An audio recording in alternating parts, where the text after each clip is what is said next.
दोस्तों नमस्कार। 72,825 शिक्षक भर्ती 2011 में आवेदन करने वाले सभी अभ्यर्थी भाई बहनों का हमारे इस करियर सेक्रेट चैनल पर हार्दिक स्वागत है। मैं तिलक।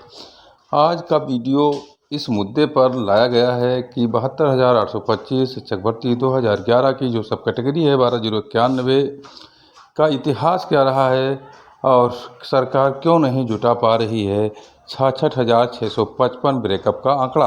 आंकड़ों में है साक्ष्यों का अभाव, इसलिए हो सकता है सरकार इस ब्रेकअप को कोर्ट में दाखिल ही न करे। तो मित्रों, सारा डिटेल, सारा जानकारी आपको हम इस वीडियो में बताने वाले हैं। आप हमारे चैनल को अधिक से अधिक संख्या में सब्सक्राइब कर दीजिए। जो भाई बहन हमारे नए हैं वो हमारे चैनल को सब्सक्राइब करके नोटिफिकेशन प्राप्त करते रहें। आपको समय समय पर जानकारी दी जाती है। हम आपको यह भी बता दें कि वीडियो में अंत तक बने रहिए, जिससे सभी जानकारी आपको इस वीडियो की प्राप्त हो सके। हम आपको मित्रों बताना चाहते हैं कि 12,091 का जो मामला डबल बेंच डिवीज़न बेंच में चल रहा है, सरकार के स्पेशल अपील पर सुनवाई चल रही है और अंतिम जो ऑर्डर अभी 28 फरवरी को जज महोदय का आया था, उसमें ब्रेकअप देना है।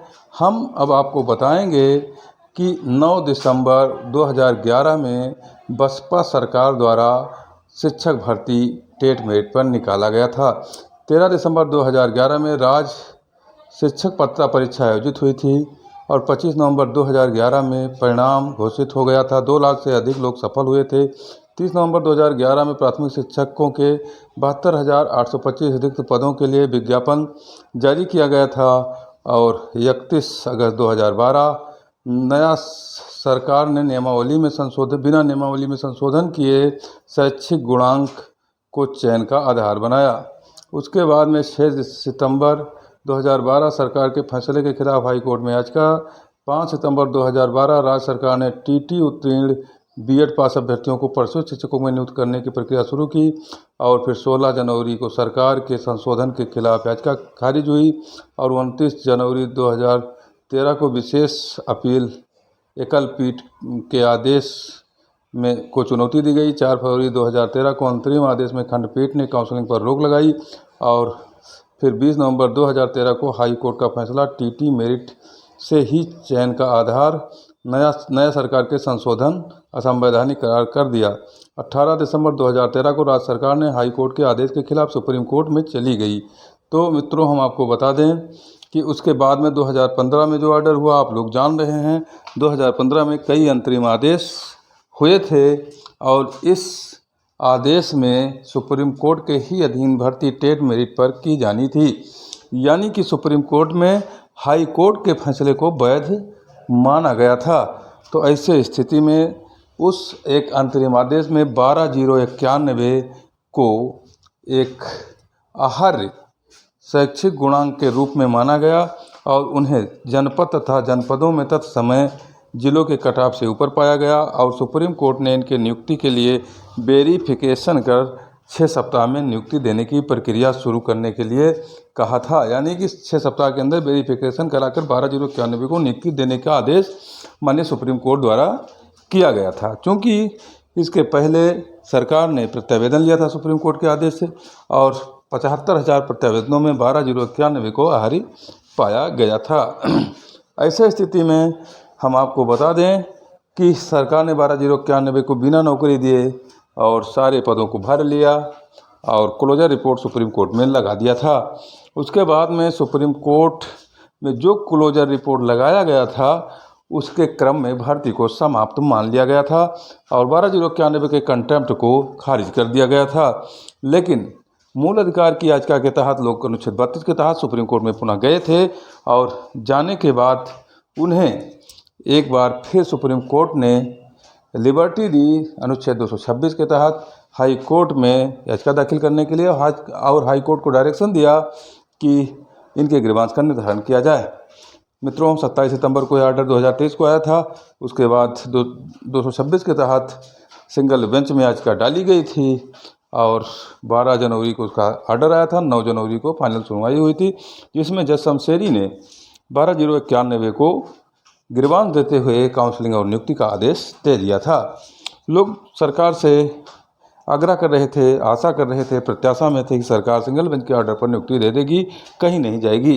लेकिन सरकार की हठधर्मिता थी, सरकार डबल बेंच में चली गई, डिवीज़न बेंच में स्पेशल अपील दाखिल कर दिया और वो भी 2-2 स्पेशल अपील दाखिल किया। उस पर सुनवाई शुरू हुई अश्विनी कुमार मिश्रा एंड रिजवी के कोर्ट में। तो मित्रों, हम आपको बता दें कि सुनवाई 5 दिन लगातार चली। 28 सितंबर को ब्रेकअप लाने के लिए कोर्ट ने 28 फरवरी को ब्रेकअप लाने के लिए कोर्ट ने कहा। तभी से सरकार मंथन कर रही है। जो सूचना मिल रही है, सभी डाइटों से सारी डाटा को उपलब्ध कराने के लिए कहा गया था, लेकिन अभी तक जो सूचना मिली है, सरकार के पास पूरा डाटा उपलब्ध ही नहीं हो पाया। सरकार 50,000 के आंकड़े को नहीं छू पा रही है। 50,000 से ऊपर की भर्ती सरकार ने शायद नहीं की है, और जो आंकड़े सुप्रीम कोर्ट में दिखाए गए, बार बार शपथ पत्र दाखिल किए गए थे, उनमें साक्ष्यों का अभाव है। अगर सुप्रीम कोर्ट में दिए गए शपथ पत्र और अपनी बातों को सरकार वहाँ पूरा नहीं करती हाई कोर्ट में, तो सरकार विफल हो जाएगी। सरकार का गर्दन फंसा हुआ है और 12,091 उसके गले की हड्डी बन गई है, क्योंकि साक्ष्यों के अभाव के कारण अगर शपथ पत्र सहित कोई आंकड़ा डीबी में यानी डबल बेंच में, अश्विनी कुमार मिश्रा के बेंच में प्रस्तुत किया जाएगा, तो निस्संदेह किसी भी अधिकारी के जेल जाने की पूरी उम्मीदें बढ़ जाएंगी। इसीलिए सरकार भी फूंक फूंक कर मित्रों कदम उठा रही है, और उसके सारे जितने भी डाटा आए हैं उसमें साक्ष्यों का अभाव दिखाई दे रहा है। जो सही डाटा अब उपलब्ध हुआ है वो 47,300 के आसपास सभी डाटों से आए हुए हैं। इससे अधिक डाटा उन्हें मिल नहीं रहा है। सरकार का जद्दोजहद जारी है, किसी तरह से 66,655 की संख्या को पूरा किया जाए। अब भी लोग लगे हुए हैं, लेकिन फिलहाल साक्ष्यों का अभाव है। तो मित्रों, हम आपको बता दें कि सरकार क्यों नहीं जुटा पा रही है 66,655 ब्रेकअप का आंकड़ा, क्योंकि ज़बानी आंकड़ा सुप्रीम कोर्ट में बार बार राज्य सरकार के और बेसिक शिक्षा विभाग के द्वारा दिया गया है। इन आंकड़ों में साक्ष्यों का अभाव है, क्योंकि जब ओरिजिनल साक्ष्य और आंकड़ा मांगा जा रहा है तो सरकार के पास वो सब चीज़ें नहीं हैं। ऐसी स्थिति में हम आपको बता दें कि अब सरकार का अगला कदम क्या होगा।